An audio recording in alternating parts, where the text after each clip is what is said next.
여러분, 하나님의 음성을 어떻게 들을까요?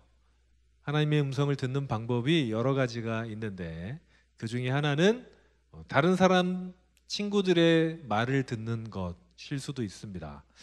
오늘은 본문으로 들어가기 전에 한 가지 이야기를 하려고 하는데, 여러분 혹시 수련회 아직 신청 안 하신 분들 있으십니까? 빨리 신청하십시오. 여기 나는 청년부가 맞다, 그런데 아직도 수련회 신청을 안 했다 이러면은 얼른 하시기 바랍니다. 저는 수련회를 굉장히 중요하게 생각합니다. 왜냐하면 제가 수련회 때 하나님을 만났거든요. 수련회 때 하나님을 만난 것을 경험한 저는요, 그 다음부터 수련회가 굉장히 중요해졌습니다. 여러분, 수련회 때는 하나님을 집중적으로 만날 수 있어요. 우리가 예배가 중요한 이유가 뭐냐면 예배를 통해서 하나님을 만나는 연습을 할 수 있는 겁니다. 우리가 일상생활 속에서는 시끄러운 소리들, 또 우리의 분주한 일상들 때문에 하나님의 음성을 듣기도 어렵고 하나님을 경험하기도 참 힘듭니다. 그런데 예배 시간에는 장소와 시간과 환경이 하나님을 경험하는 데 최적으로 맞춰져 있죠. 그래서 우리가 이 시간 하나님을 경험하는 연습을 계속 하다 보면 언젠가 삶 속에서도 하나님을 경험하면서 살 수 있게 됩니다. 그러면 그것을 삶의 예배라고 우리는 표현을 하죠. 그런데 한 시간이 아니라, 우리나라는 꼭 이렇게 예배 시간이 한 시간 뭐 이렇게 좀 정형화되어 있는 것 같은데, 한 시간이 아니라 2박 3일, 3박 4일 동안 집중적으로 하나님과 동행하는 것을 경험할 수 있는 때가 있는데, 그때가 수련회 시간입니다. 물론 수련회도 계속 예배 드리는 건 아니에요. 예배 시간도 있고 뭐 레크레이션도 있고 서로 이야기 나누는 시간도 있고, 그런데 그 모든 시간을 통해서 우리는 하나님을 만나게 됩니다. 하나님을 꼭 예배 시간에만, 기도 시간에만 만나지 않아요. 친구들과의 이야기를 통해서, 서로의 나눔을 통해서, 기쁘고 즐겁게 하는 모든 행동들을 통해서 우리는 하나님을 경험할 수 있는데, 그 아주 좋은 시간이 수련회입니다. 그래서 저는 수련회를 굉장히 중요하게 생각하고 꼭 와야 된다고 생각을 합니다. 지난번 수련회 갔는데 저는 별거 없던데요 이러면 또 오세요. 왜 못 느꼈는지 모르겠지만 오시면 됩니다. 제가 확신할 수 있는 이유는 제가 수련회 때 하나님을 만났기 때문에. 안 믿던 제가 수련회 갈 때까지 예수님 안 믿었었어요. 예수님을 몰랐었습니다. 그 수련회 가면, 꼭 중고등부 수련회 가면 저기 뒤에서 그냥 이렇게 구경하고 되게 웃기다고 웃으면서 이렇게 비웃는 친구들 있잖아요. 남자애들 몇 명 모여가지고. 저였거든요. 그래서 수련회 둘째 날 마지막 밤에 갑자기 은혜를 받아서 펑펑 울어가지고 주변 애들이 다 놀랬어요. 얘가 이럴 애가 아닌데 왜 울고 있나. 그랬었습니다. 안 믿는 분도, 믿음의 확신이 없으신 분 수련회 오시기 바랍니다. 내가 어떻게 해야 될지 모르겠고 교회를 다니긴 다니는데 잘 모르겠다 하시는 분들 수련회 오십시오. 오시면 하나님께서 역사하실 줄로 믿습니다. 그래도 안 오시는 분은 제가 전화 드리겠습니다. 전도사님과 제가 나눠서 전화를 하기로 했어요. 다 명단을 뽑아놨습니다. 그래도 제가 수련회 참석 명단을 엄청 묵상하고 있거든요.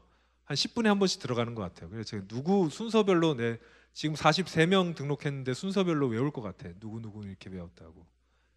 여러분 꼭 신청하십시오. 다 알고 있습니다. 지금 여기 계신 분들 중에 누가 안 했는지. 자, 이제 말씀으로 들어가도록 하겠습니다. 여러분, 요즘에 크리스찬 청년들 중에 내가 안 믿는 사람과 어떻게 다른지를 모르겠다라는 사람들이 좀 많이 있습니다. 무슨 얘기냐면, 나는 예수님을 믿고 구원받은 사람이고 예수님이 나의 주님이라는 것을 고백하지만 내가 입 밖으로 얘기하지 않으면 다른 사람들과 차별점이 없다는 거죠. 친구를 봐도 이 친구는 분명히 나랑 어렸을 때부터 교회 다닌 친구고 예수님을 믿는 친구인데 행동을 보면 뭐가 다른지 모르겠다. 차이점이 뭐가 있냐면, 첫 번째는 주일에 교회를 간다는 거, 차이죠. 두 번째, 술을 안 마신다는 거. 여기에도 구분이 안 되는 친구들이 있긴 있어요. 이 정도면 내가 웃을 줄 알았는데 다들 찔리나 보지. 네, 아무튼 그런 친구들, 뭐 이런 외적인 어떤, 그런데 그거 말고 그냥 일상생활을 하다 보면 똑같다. 다른 걸 못 느끼겠다.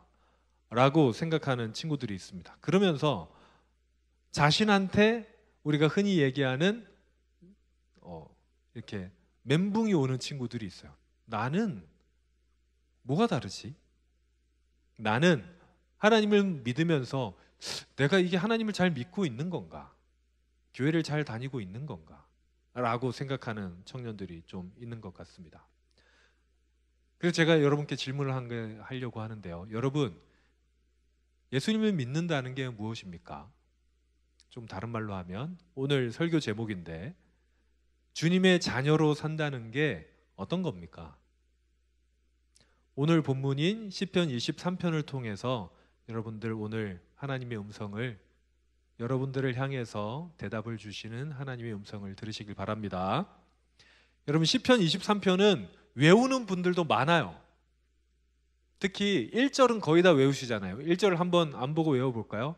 시작. 여호와는 나의 목자시니 내게 부족함이 없으리로다. 대부분 교회를 좀 오래 다니신 분들은 외워요. 시편 23편은 시편 중에서도 가장 사랑하는 말씀입니다. 왜냐하면 1절과 2절 때문에 그렇습니다. 1절 다시 한번 시작. 여호와는 나의 목자시니 내게 부족함이 없으리로다. 얼마나 좋아요. 하나님이 우리의 목자시라서 나한테 부족한 게 없대. 2절에 가면 그가 나를 쉴 만한 물가와 푸른 초장으로 인도하셔서 내가 부족한 것이 없게 하신다고 고백해요. 이것 때문에 한국교회뿐만 아니라 세계교회 모든 성도님들 중에 가장 사랑하는 시편이 바로 시편 23편입니다. 여기까지만 보면 하나님이 나를 인도해 주셔서 아주 좋은 곳으로, 내가 하나님의 자녀가 되면 아주 좋은 곳으로 인도하실 거야, 문제가 없을 거야 라고 생각하게 됩니다. 주님의 자녀로 산다는 게 뭐야? 하나님이 나를 인도해 주시는 거야. 문제를 해결해 주시고 어려움을 겪지 않게 해주시고 그러신 분이 하나님의 자녀가 된다는 거예요. 얼마나 좋아? 야, 교회 가자 이렇게 되는 거예요. 그런데 그분은 시편 23편을 1, 2절만 읽은 거예요. 더 뒤로 가면 시편 23편과 어울리지 않는 단어가 등장합니다. 어떤 단어냐면 사망의 음침한 골짜기란 단어입니다. 상상을 해보세요. 사실 제가 오늘 설교 때문에 그 챗 GPT에 그림을 좀 그려달라고 처음에 시편 23편에 나오는 푸른 초장 쉴만한 물가를 좀 그려줘 하니까 그려놨더라고요. 그래서 그 다음에 비교를 해야 되니까 사망의 음침한 골짜기를 그려줘 하니까 하루에 그림 그릴 수 있는 한계가 끝났대요. 그래서 내일 그려달래. 내가 유료 구독을 해야 되나 말아야 되나 하다가 여러분 상상에 맡기기로 했습니다. 자, 여러분 상상해 보세요. 여러분이 생각하는 쉴만한 물가, 푸른 초장. 여러분은 양이 아니니까 푸른 초장을 싫어하는 분도 계실 거예요. 그럼 여러분이 원하는, 하나님이 나한테 해줬으면 좋겠던 그 좋은 곳, 좋은 때 한번 떠올려 보세요. 이거 나중에 나눌 때가 옵니다. 집에 있을 때 한번 떠올려 보세요. 그리고 반대로 여러분의 삶에서 사망의 음침한 골짜기는 언제였습니까? 어려운 시절, 재정적으로 어려웠을 때도 있고요, 인간관계가 어려웠을 때도 있고요, 뭐 실연을 당했다거나 아니면 학교 진학에서 떨어졌다거나, 직장을 다니는 분이 있다면 직장을 구하지 못해서 몇 군데, 수십 군데 이력서를 넣었는데도 나를 받아주지 않았다거나, 그렇게 힘들었을 그때, 혹시 그때가 한 번도 없었다는 분 계십니까? 인생을 살다 보면 우리 삶에는 사망의 음침한 골짜기가 존재합니다. 여호와는 나의 목자시라면서 왜 우리는 항상 초장에 있지 못할까요? 아니, 하나님이 너무 좋으신 목자신데 왜 우리를 항상 물가와 초장에 두지 않으시고 사망의 음침한 골짜기로 지나가게 하십니까? 라고 질문할 때 아마 하나님께 이렇게 질문하면 하나님이 이렇게 대답하실 겁니다. 여러분, 목동의 삶을 아십니까? 목동들이 양들의 풀을 뜯기려고 목초지를 찾아다니잖아요. 좋은 목초지가 있다고 칩시다. 거기에서 양들이 풀을 뜯고 물을 마시고 굉장히 잘 지냈어요. 그런데 언제까지 지낼 수 있을까요? 양들이 여러분 많이 먹어요. 양이 많으면 더 많이 먹겠죠. 풀이 금방 없어집니다. 그러면 옮겨야 돼요. 여러분, 여러분이 살아가는 푸른 초장 쉴만한 물가가 언제까지 푸른 초장 쉴만한 물가가 될까요? 거기에 계속 안주할 수가 없습니다. 사람은 이동해야 되고 변화해야 돼요. 사망의 음침한 골짜기가 어디 있냐면요, 푸른 초장과 푸른 초장 사이에 있는 거예요. 목자들이 푸른 초장을 향해서 더 이상 푸른 초장이 아니게 된 이 진한 목초지를 떠나서 새로운 푸른 초장을 향해서 가기 위해서는 사망의 음침한 골짜기가 필요합니다. 지나가야 돼요. 우리의 삶에 고통은 악이 아닙니다. 여러분, 고통은 악이 아니에요. 오히려 고통으로 우리는 성장할 수도 있습니다. 고통이 우리 삶에 꼭 나쁜 것만은 아니에요. 지나가야 되는 겁니다. 지나가지 않으면 새로운 곳을 도달할 수가 없습니다. 우리가 사망의 음침한 골짜기를 지나가는 것 때 오늘 시편을 쓴 다윗이 썼거든요. 다윗은 그때에도, 자 보세요, 쉴만한 물가와 푸른 초장에만 주님이 함께 하셨습니까? 아니요. 사망의 음침한 골짜기에서도 다윗은 주께서 나와 함께 하신다고 고백합니다. 오늘 본문에 처음에 우리가 외운 여호와는 나의 목자시니라는 고백은요, 쉴만한 물가, 푸른 초장에서만 통용되는 것이 아니라 사망의 음침한 곳에서도 통용되는 이야기입니다.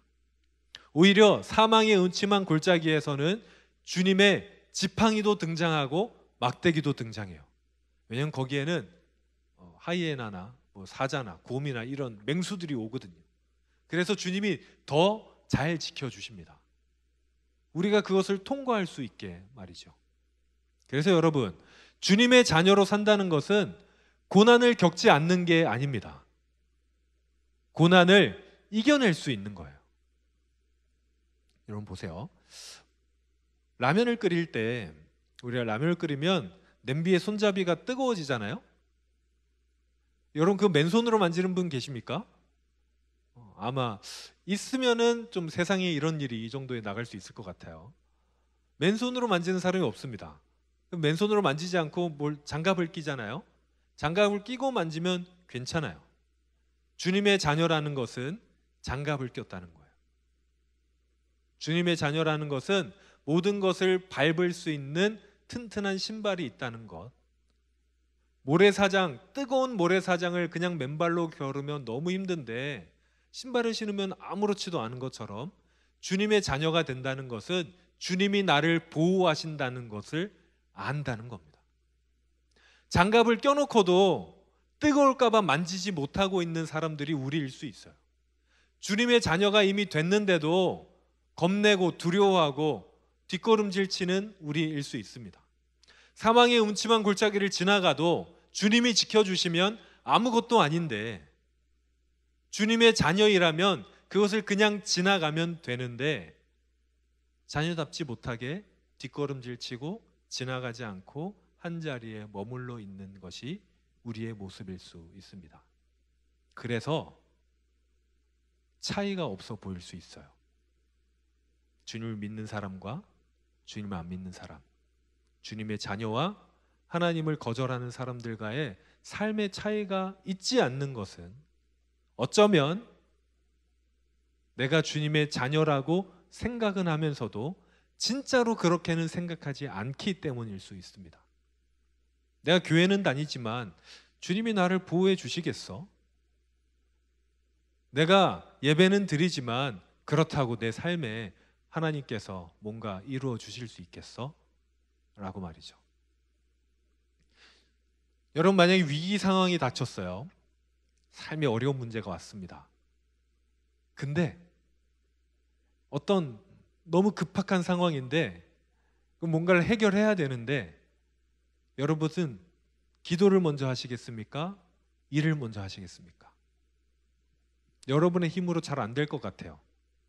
이게 내가 해도 안 될 것 같지만 해야 돼. 그때 우리는 기도를 하겠습니까? 일을 해결하려고 하겠습니까? 주님의 자녀라면 기도할 거예요.